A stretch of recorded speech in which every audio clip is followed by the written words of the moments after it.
जयशंकर प्रसाद।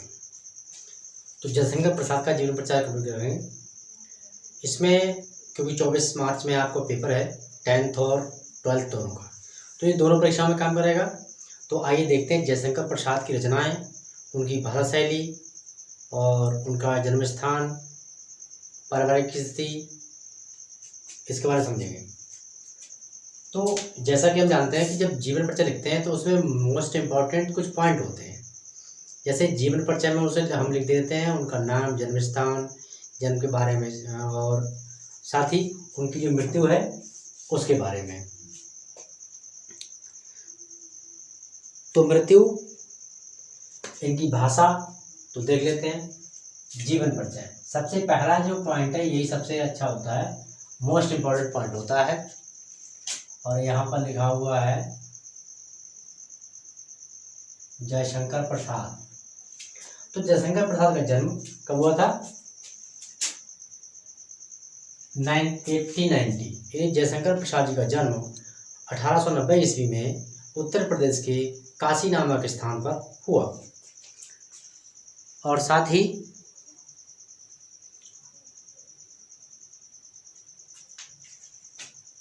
इनके पिता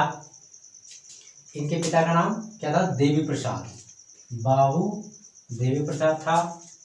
ये सुंगनी साहू परिवार से संबंध रखते थे, या ये कह सकते हैं कि जयशंकर प्रसाद जी का जन्म सुंगनी साहू नामक परिवार में हुआ था। इनके पिता का नाम बाबू देवीदास था। प्रसाद जी या इन्होंने अंग्रेजी, संस्कृत, उर्दू और फारसी, इन्हीं की 4 भाषाओं में इन्हें एक अच्छा ज्ञान प्राप्त था, अच्छे ज्ञानी थे ये। इन्होंने रचनाओं में, इनकी जो प्रसाद जी ने रचनाएं की हैं उन रचनाओं के आधार पर हम देखें तो उन्होंने भारत के उज्जवल अतीत, इन्हीं भारत के पुराने चमकीले भूतकाल का वर्णन किया है, इनके चित्रण किया है। श्री प्रसाद जी की गणना, इन्हीं श्री प्रसाद जी का मतलब कि श्री प्रसाद जी की पहुंच या उनकी गणना, उनकी गिनती किसमें होती है? छायावादी चतुष्ट कवि के रूप में हुई। साथ ही ये क्या थे? एक सर्वश्रेष्ठ नाटककार भी थे। इन्हीं जो जयशंकर प्रसाद जी उन्होंने साथ ही तीनों काम किए हैं, निबंध लिखे, नाटक भी लिखे हैं और काव्य रचनाएं भी की हैं।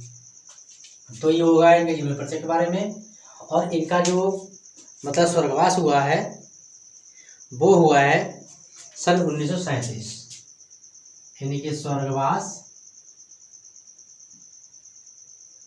कब हुआ?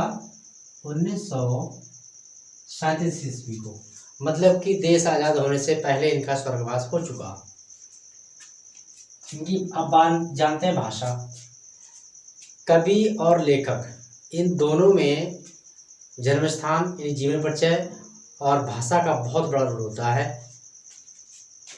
तो प्रसाद जी ने भाषा संस्कृत प्रधान, खड़ी बोली, संस्कृत के तत्सम शब्दों का प्रयोग किया।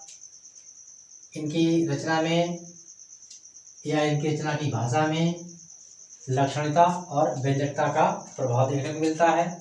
शैली हम जानते हैं जैसे कि वर्णनात्मक होती है, विचारात्मक होती है, निषेधात्मक होती है। तो ऐसे ही इनकी भी शैलियाँ हैं।